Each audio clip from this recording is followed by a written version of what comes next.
بسم الله الرحمن الرحيم. اهلا وسهلا بحضراتكم وحلقه جديده من ملعب السير. حلقه النهارده هتكون متميزه جدا جدا جدا بالنسبه لكل المتابعين. النهارده معانا في حصاد الاسبوع مباريات الدوري الانجليزي، ومعانا مباريات نادي الاهلي والزمالك في بطوله افريقيا، وايضا معانا النجمين المصريين اللي متالقين في الدوري الالماني والدوري الفرنسي مصطفى محمد وعمر مرموش. تعالوا بقى مع بعض نبتدي بمباريات الدوري الانجليزي، ويمكن هبتدي مع حضراتكم بمباراه نيوكاسل وتوتنهام. في نوعين من المشجعين في الدوري الانجليزي في الوقت الحالي، ويمكن كلنا نشوف بقى في كل شله هنلاقي الشخصيتين دول. في عندنا حزلقوم وعندنا كلاوي.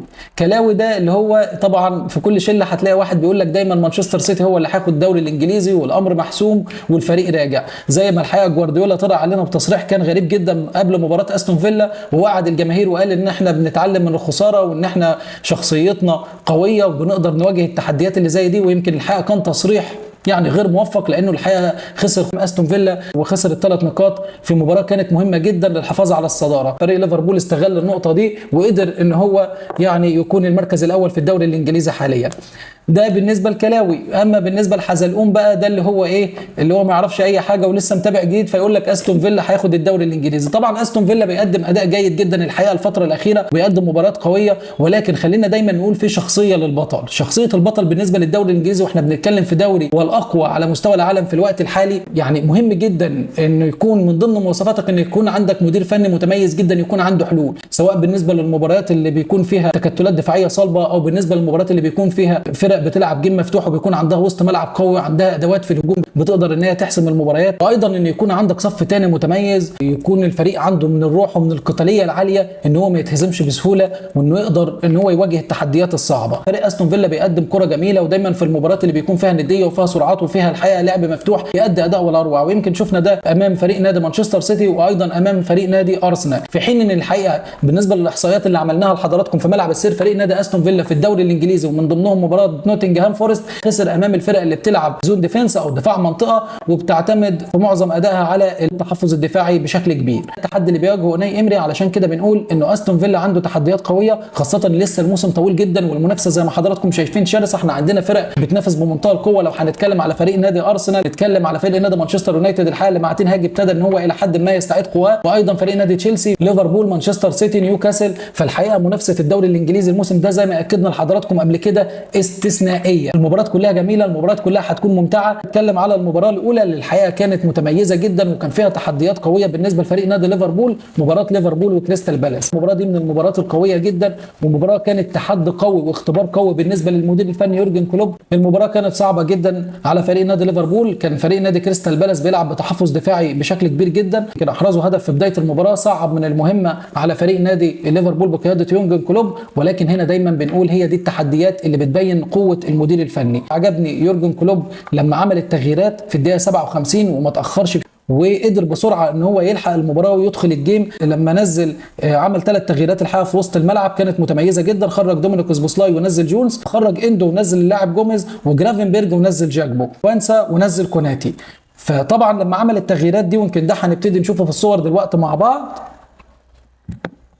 هنتابع هنا مع حضراتكم. يمكن كان في تعليمات بالنسبه لكوناتي ان هو يتقدم في منطقه وسط الملعب مع اللاعب ارنولد، ويمكن وابتدى ان هو يدخل جونز مع لاعبي ثلاثي الهجوم بالنسبه لجاكبو ومحمد صلاح واللاعب لويس دياز. ويمكن محمد صلاح كان بيدخل في العمق بشكل كبير الى حد ما، وكان جاكبو هو اللي بيضطر. هنا الجرأه الهجوميه، وهنا ازاي المدير الفني بيقدر ان هو يتحكم من خلال ادواته في المباراه، وانه يحافظ على التوازن النفسي للاعيبته، وان هو يقدر يدخل المنافسه مره ثانيه. ويمكن الحقيقه محمد صلاح احرز هدف ولا اروع عن طريق، وده هنتابعه دلوقتي ايضا في الصوره مع بعض.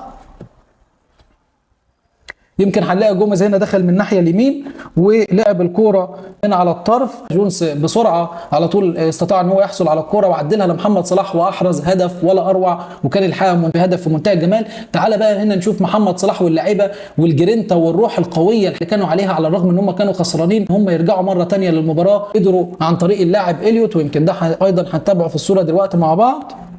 عدد لاعبي من كريستال بالاس 9 لعيبه امام 7 لعيبه من فريق نادي ليفربول. هنا بقى بنقول جرأة المدير الفني، وده اللي بيميز الحقيقه يورجن كلوب. يعني اي مدير فني ممكن يكون خايف يدي تعليمات بالزياده العدديه في الثلث الاخير بالنسبه للاعيبته، ولكن الحقيقه بيتجرأ ان هو بيزود 7 لعيبه في الثلث الامامي. يعني بنشوف جوميز، محمد صلاح، جونز، وايضا كوناتي بيزيد مع ارنولد ولويس دياز وجاكبو. قدر ان هو يعمل ضغط كبير جدا على دفاعات نادي كريستال بالاس. قدر اليوت ان هو بمهاره عاليه ان هو يستغلها، ويمكن بجرأة هو يصوب على المرمى بشكل جيد جدا وفي وقت قاتل الدقائق الاخيره ويحرز هدف ولا اروع. يمكن ايضا من الجوانب المتميزه الخططيه اللي عملها يورجن كلوب هيبقى واضح معانا في الصوره دلوقتي ان هنا كان بيلعب باثنين مدافعين، كان بيزيد باربعه في وسط الملعب واربعه في الهجوم. طبعا هنا كان فريق نادي كريستال بالاس يعني في حوالي 9 لعيبه في المنطقه الخلفيه، فمعنى كده ان انت معاك 2 لعيبه في خط الدفاع، ويبقى امامهم لاعب بالنسبه لكريستال بالاس في حاله لو حصل هجمه مرتده فهيبقى لاعب في الخطوط الاماميه. فهنا في توازن عددي بالنسبه لجميع الخطوط، وفي نفس الوقت بتوضح قد ايه المدير الفني عنده جرأة، لان في مدير فني ممكن يخاف ان هو يزود لعيبه على الرغم توازن العدد بيقول ان هو الصح ان هو يعمل كده، وعلشان كده ده اللي بيميز ما بين مدير فني ومدير فني. يورجن كلوب بيمتعنا في كل المباريات، بنشوف المباريات اللي بتبقى مفتوحه وفيها لعب مفتوح وفيها استحواذ في منطقه وسط الملعب وبيتألق وبنشوف كرة جميله جدا بالنسبه لفريق نادي ليفربول. وايضا في المباريات اللي بيكون فيها تكتلات دفاعيه بنلاقي المدير الفني عنده حلول وعنده ادواته وبيعمل تغييرات بمنتهى الجرأة الحقيقه، وما بيكونش فيه اي نوع من التخوف او الحذر. وده اللي بيميز شخصيه المدير الفني يورجن كلوب، وبيكون عنده ضبط نفسي عالي جدا، بيقدر ان هو يدي الثقه للاعيبته. يمكن ده تابعناه من خلال اداء فريق ليفربول، وايضا في مباراه فولهام المباراه السابقه الحقيقه ايضا شفناه لما كان خسران 3-2 اتعادل 3-3 وقدر يرجع بسرعه، حقق انتصار بنتيجه 4-3 على فريق نادي فولهام. عشان كده بنقول من هنا بتيجي شخصيه البطل. شخصيه البطل ان في المباريات الصعبه ازاي بتقدر ترجع. سهل جدا ان انت من بدايه المباراه لما بتكون راكب المباراه وبتقدر ان انت تحقق انتصار من بدري، خصوصا في المنافسات القويه دي بتريح اللعيبه شويه وبتريح المدير الفني. لكن من الصعب جدا ان انت تقابل تحدي قوي وتقدر تتغلب عليه.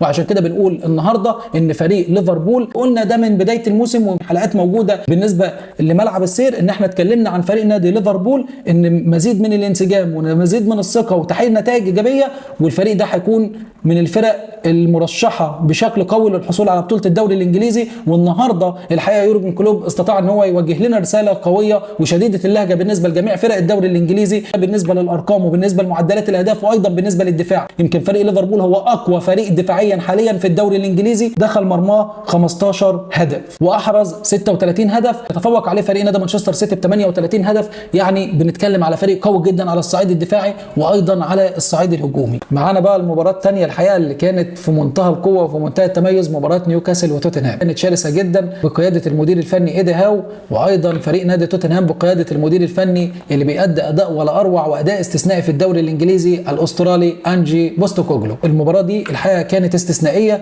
ومباراه كانت صعبه جدا وكانت تحدي قوي بالنسبه للمدير الفني انجي بوستوكوغلو. ده اللي احنا اتكلمنا فيه مع حضراتكم. المدير الفني في اختبارات الفتره اللي جايه هي اللي هتوضح هل المدير الفني ده شخصيه قويه ويقدر ان هو يرجع مره ثانيه بفريق نادي توتنهام ويحافظ على المنافسه بالنسبه للصداره في الدوري الانجليزي، ولا لا التحديات اللي فاتت هيأثروا عليه بشكل سلبي. النهارده اقنعنا بشكل تام جدا يعني. وبالنسبه بقى الكلاوي اللي بيقول لنا مانشستر سيتي الامر محسوم، لا يا عم كلاوي، احنا بنقول لك لسه معانا فريق نادي كمان توتنهام راجع وبمنتهى القوه. ده اللي اتكلمنا عليه، قلنا ان المنصابين لما يرجعوا هنلاقي اداء استثنائي تماما. ومع ذلك الحقيقه في الفتره اللي كان فيها بعض الصعوبات بغياب روميرو واللاعب بسوما واللاعب صارب بالنسبه لمنطقه وسط الملعب وماديسون وايضا اللاعب ريتشاردسون، ولكن النهارده الحقيقه بيقدموا اداء ولا اروع وعامل رومنتادا الفتره الاخيره باداء جميل جدا. ولكن النهارده بيدونا درس الحقيقه في الكره الهجوميه المتميزه. يمكن شايفين فريق نادي توتنهام من اول دقيقه، وده يمكن هيكون واضح مع حضراتكم في اول صوره. اول هدف سون من ناحيه الشمال، وشايفين 4 لعيبه في منطقه الجزاء وسون اللاعب الخامس، وشايفين ضغط قوي جدا. ومين بقى اللي متقدم وبيحرز الهدف؟ الظهير الايسر يو دي جي، واحرز هدف جميل جدا. فريق نادي توتنهام النهارده كان فيه جانب خططي متميز جدا. النهارده قدر ان هو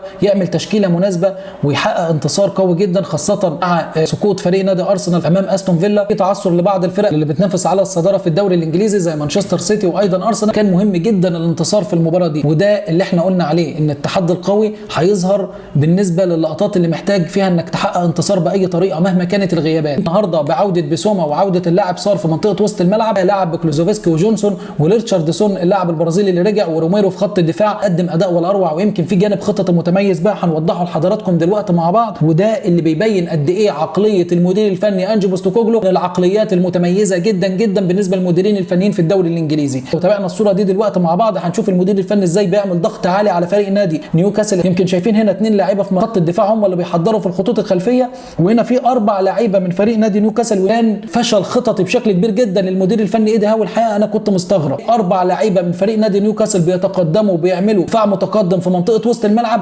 وبيتسلل 4 لاعيبه تانيين من فريق نادي توتنهام واخدين المساحه من الخطوط الخلفيه، وفريق نادي توتنهام بيحرك الكره من على الاطراف وبعد كده بيدخل من منطقه وسط الملعب، ومعاه زياده عدديه ب4 لاعيبه في الهجوم. يعني تقريبا كان بيلعب ب2 4 فريق نادي توتنهام، ودي جرأه وقوه كبيره جدا بالنسبه للمدير الفني انه يعمل ده امام فريق كبير جدا زي نيوكاسل. ممكن الصوره بتوضح لنا هنا ان في 5 لاعيبه من فريق نادي نيوكاسل بيتسلل من وراهم 3 لاعيبه من فريق نادي توتنهام، ويمكن في لاعب رابع ولكن مش واضح قوي معانا في الصوره، وفي 4 لاعيبه في الثلث الامامي. يمكن ده هتظهر قوي بقى في الصوره اللي بعديها. وشايفين هنا 4 لاعيبه من فريق نادي توتنهام في منطقه الجزاء، و4 لاعيبه من فريق نادي نيوكاسل. لكن هنا بقى كان في المساحه مع لاعبي نادي توتنهام تسللوا بشكل جيد جدا ومعاهم المساحه. هنا بقى التميز الخططي بالنسبه للحقيقه للمدير الفني أنجي بوستوكوغلو، هو بيقدر يعمل تفوق بشكل كبير جدا عددي على فريق نادي نيوكاسل، وبيحجم خطورته الهجوميه. ان هنا في 9 لاعيبه من فريق نادي نيوكاسل، معنى كده ان انت معاك لاعب واحد فقط هو اللي في الثلث الامامي. يعني في حاله حتى لو قدرت ان انت تعمل هجمه مرتده فبرضه الزياده العدديه هتكون للاعبي نادي توتنهام،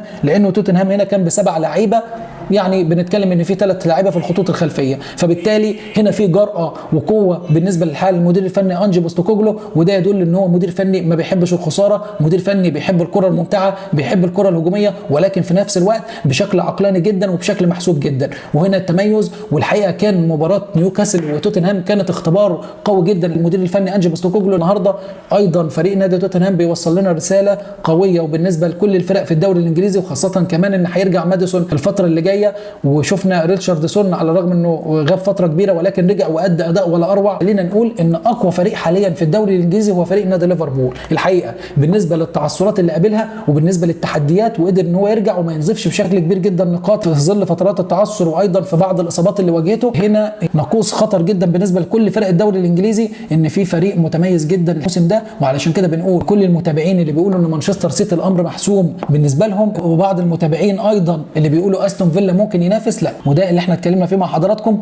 وطبعا بقى زي ما قلنا لحضراتكم في كل شله في كلاوي، منشن صاحبك كلاوي اللي بيقول لك مانشستر سيتي هو اللي هياخد الدوري الانجليزي السنه دي، ده طبعا ما يقللش من فريق نادي مانشستر سيتي، ولكن في تعثرات والامور مش هتكون سهله. منشن صاحبك حزلقوم اللي بيقول لك ان استون فيلا هياخد الدوري الانجليزي. لكن لو هنتكلم على افضل 3 فرق الحقيقه حتى الان، اعتقد فريق نادي ارسنال، فريق نادي ليفربول، فريق نادي توتنهام بالنسبه للتحديات القويه اللي قابلتهم وقدروا يرجعوا، على العكس من فريق نادي مانشستر سيتي واجهوا كذا تحدي. ولكن الحقيقه انا شايف ان جوارديولا كل مره بيطلع بتصريح ولكن بيكون مخيب للامال بالنسبه لارض الواقع لما بيواجه المباراه اللي بعديها. ويمكن شفنا النهارده مباراه لوتون كسب 2-1 بصعوبه، وايضا كانت مباراه صعبه عليه. المدير الفني روب ادوارد من المديرين الفنيين المتميزين جدا وبتعرف تقدم مباراه قويه امام الفرق الكبيره. شفناها امام توتنهام الحقيقه خسر 1-0 بصعوبه، امام ليفربول اتعادل 1-1، النهارده امام مانشستر سيتي على ملعب لوتون كان متفوق عليهم 1-0 وخسر 2-1 وادى اداء مباراه ولا اروع. ويمكن احنا قلنا هنا في الملعب السير قبل كده ان منافسات الدوري الانجليزي السنه دي هتكون صعبه، لان حتى الفرق المؤخره ابتدت تنافس الفرق الكبيره وابتدت تكون صعبه على كل الفرق،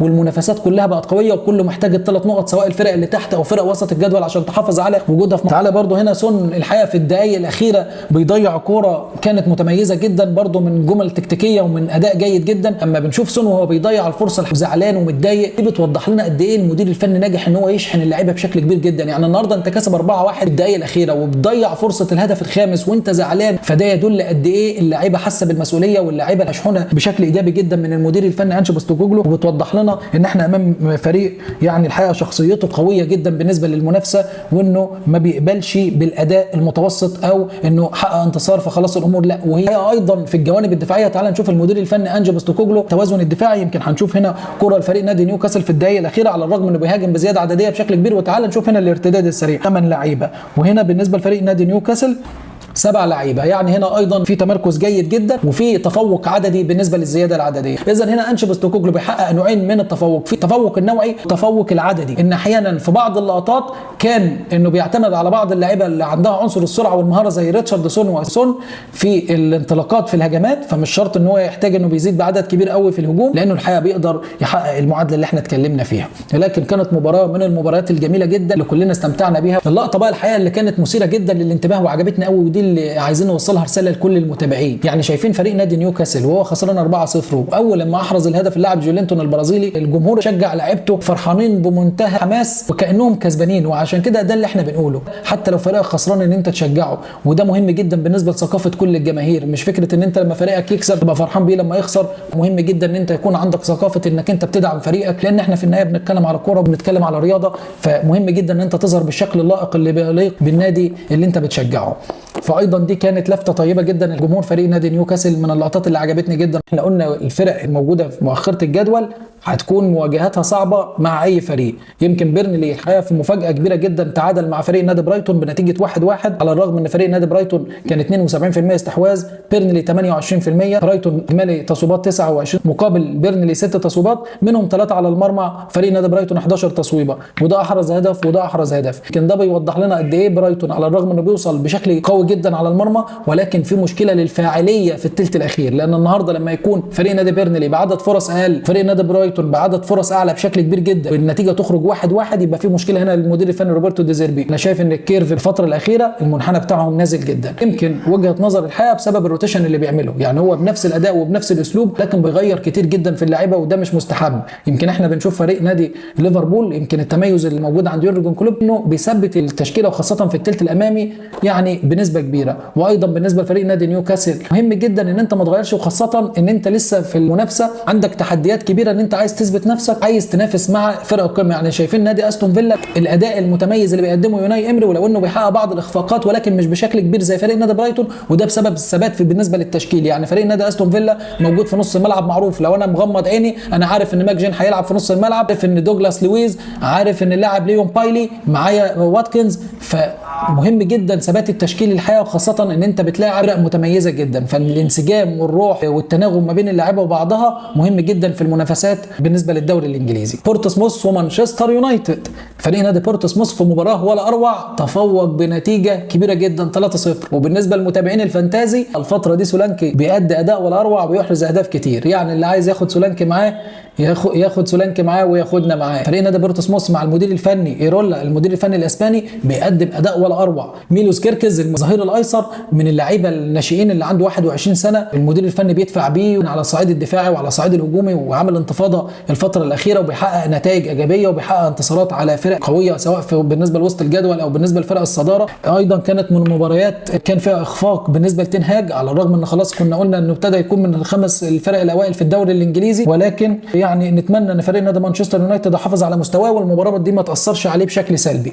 كل ما الفرق بتحسن من مستواها وكل ما بيكون معانا مديرين فنيين متميزين وعندهم عقليات جيده جدا في التعامل مع المباريات، كل ما المباريات بتكون ممتعه جدا. مباراه ارسنال واستون فيلا، استون فيلا حقق انتصار قوي جدا على فريق نادي ارسنال 1-0 في مباراه كانت في منتهى التميز وكانت في منتهى النديه. كان يوناي امري بشكل تكتيكي عالي قدر ان هو يفرض سيطرته ويفرض سطوته وقوته على لاعبو فريق نادي ارسنال، ويمكن ده اللي اتكلمنا فيه من بدايه الموسم. قلنا ان ارسنال في المباراه القويه والفرق اللي هيكون عندها منطقه وسط ملعب جيده وعنده لاعيبه مميزه في الثلث الاخير وقادر ان هو يهاجمك بشراسه ويحرز اهداف، تكون المباريات صعبه. النهارده كلنا شفنا فريق نادي ارسنال عنده وسط ملعب متميز. النهارده لما بتلعب امام فريق زي نادي استون فيلا عنده الثلاث خطوط لحد ما فيها تناغم وايضا فيها لاعيبه جيده، الامور كانت صعبه بالنسبه لك. ليه؟ لان احنا اتكلمنا راس الحربه. مشكله فريق نادي ارسنال على الرغم انه صرف مبالغ كبيره جدا في موسم الانتقالات 200 مليون استرليني، كان مهم جدا ان انت تنتدب او ان انت تتعاقد مع راس حربه قوي.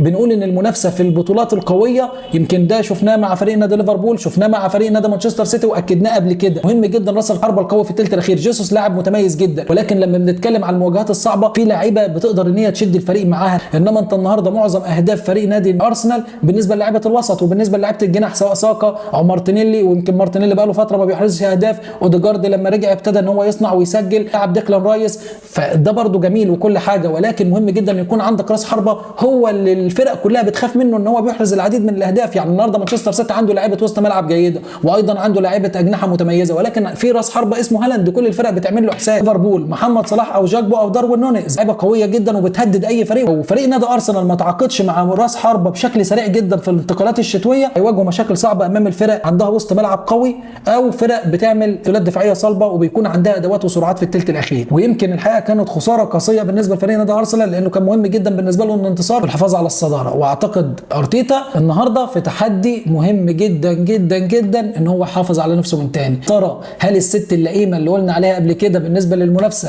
ارسنال تقدر ان هي ترجع مره تانية تفوق على المنافسين؟ ده اللي احنا هنشوفه. معانا بقى مباراه نوتنجهام وولفرهامبتون، كانت ايضا من المباريات المميزه جدا، يمكن هيتعادلوا 1-1.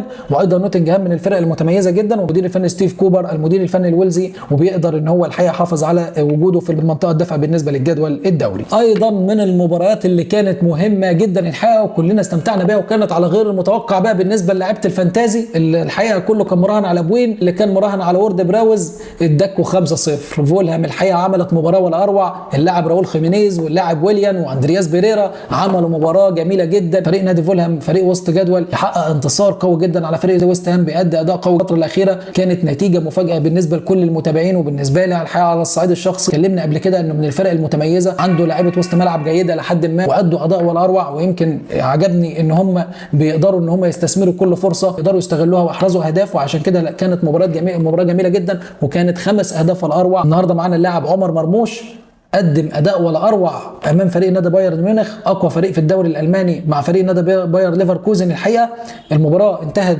بفوز كبير جدا لفريق انتراخت فرانكفورت 5-1. المباراه كانت جميله جدا، فريق نادي انتراخت فرانكفورت ب 35% استحواذ، وده اللي انا هقوله لحضراتكم. مهم جدا جدا ان احنا نتابع مع بعض اللقطات الخططيه اللي انا هعرضها لحضراتكم دي، يمكن دي من الفقرات المتميزه جدا معانا في حلقه النهارده. نادي انتراخت فرانكفورت بقياده المدير الفني مولر ب 35% استحواذ يقدر يحقق معدلات إجادة عالي جدا من خلال انه صوب 14 تصويبة على المرمى، منهم 6 تصويبات حقيقية. على الرغم من فريق نادي بايرن ميونخ ب 65% استحواذ، 20 تصويبة على المرمى منهم 6 تصويبات حقيقية. يعني انا النهارده فريق نادي انتراخت فرانكفورت ب 25% استحواذ كان عنده الكفاءة والفاعلية اللي يقدر يحقق بها اللي حققه فريق نادي بايرن ميونخ من 65% استحواذ. وده هنا التفوق الفني والخططي بالنسبة للمدير الفني توب مولر، وده اللي احنا بنتكلم فيه مع حضراتكم، يمكن هنستعرضه دلوقتي بالنسبه للصور. هنا بقى في 6 لاعيبه من لاعبي فريق نادي بايرن ميونخ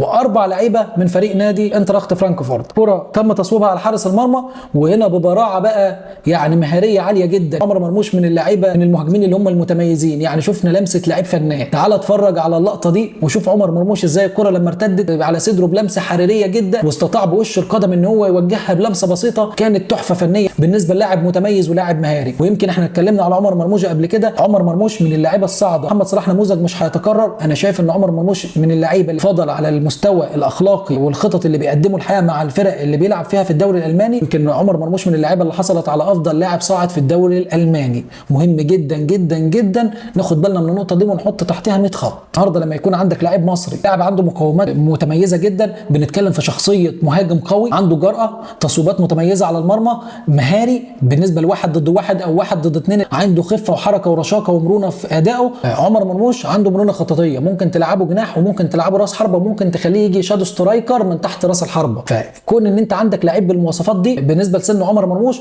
اعتقد من الصعب جدا ان انت يكون عندك لعيب زي ده. علشان كده انا بقول لحضراتكم عمر مرموش مع فريق زي انتراخت فرانكفورت وبيقدم معاهم اداء جيد جدا، وصنع النهارده هدفين واحرز هدف ولا اروع. لا مهم جدا ان احنا نحط عيننا على اللاعب ده. اللقطه بقى اللي عايز اتكلم فيها مع حضراتكم، تعال نشوف هنا ازاي المدير الفني توب مولر بتلعب امام فريق كبير زي بايرن ميونخ، عنده ادوات سرعه في الثلث الاخير. لو هنتكلم على صانيه وكينجسلي كومان، ومعاه لعيبه في وسط الملعب زي جورتيزكا واللاعب كيميتش، فانت النهارده بتلعب امام فريق متميز جدا. مهم جدا ان انت تضيق مساحاتك، ومهم جدا ان انت تحاول توفق ما بين التوازن النوعي والعددي. يمكن هو لعب بطريقه 4-4-2 وكان بيعتمد على 2 راس حربه، اللاعب فارس شيباني اللاعب المتميز، وايضا عمر مرموش. يمكن الاثنين لاعيبه بيتميزوا بالمهاره وبالسرعه ولاعيبه متميزه جدا. فهو هنا النهارده عرف امكانيات فرقته، ابتدى ان هو يضيق مساحات على فريق نادي بايرن ميونخ بشكل جميل جدا الحقيقه. ويمكن ده هنستعرضه دلوقتي مع بعض. كان بيلعب بطريقه 4-4-2، مركز جيد جدا بالنسبه للاعبي نادي انتراخت فرانكفورت معاهم،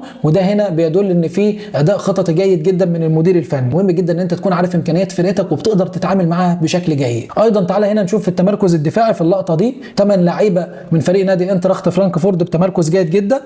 امام 5 لاعبين من فريق نادي بايرن ميونخ وفي لاعب متسلل منهم. هنا الاداء كان جيد جدا، واللي برضه بتدي التميز لبعض الفرق ان يكون عندك لعيبه في حاله ان لما بيكون امام فرق عندها تكتلات دفاعيه ان يكون عندك لعيبه من خارج ال 18 عندها مهاره التصويب بتكون مطلوبه في المباريات اللي زي دي. ايضا في لقطه من اللقطات هتوضح لنا قد ايه الروح القتاليه العاليه فريق نادي انتراخت فرانكفورت وحرصهم ان هم يحرزوا المزيد من الاهداف. لا هنا اللاعب قطع الكره من منطقه وسط الملعب وعمر مرموش سلمها له بسرعه من اللاعب جونيور امبيبي. الحقيقه استطاع ان هو اخترق في وسط 4 لاعبين من فريق نادي بايرن ميونخ واستطاع ان هو يحرز هدف ولا اروع في شباك الحارس الالماني مانويل نوير. اللقطات اللي احنا استعرضناها مع حضراتكم دي بتوضح لنا قد ايه ان احنا عندنا لاعيبه متميزه في الثلث الاخير في فريق نادي انتراخت فرانكفورت، وايضا عندنا مدير فني متميز. لما بيتحقق عناصر النجاح طبيعي جدا ان انت بتشوف مباراه جميله جدا وايضا بتشوف تفوق بالنسبه للمنظومه كلها. تعالوا بقى نتابع مع بعض اللاعب المصري مصطفى محمد. الحقيقه يمكن هنشوف الهدف دلوقتي مع بعض اللي احرز هدف صاروخي بالراس. نادي نانت بيواجه فريق نادي باريس سان جيرمان، وكانت من المباريات الجميله جدا. استطاع فريق نادي باريس سان جيرمان انه يحقق انتصار، لكن فريق نادي نانت ند قوي جدا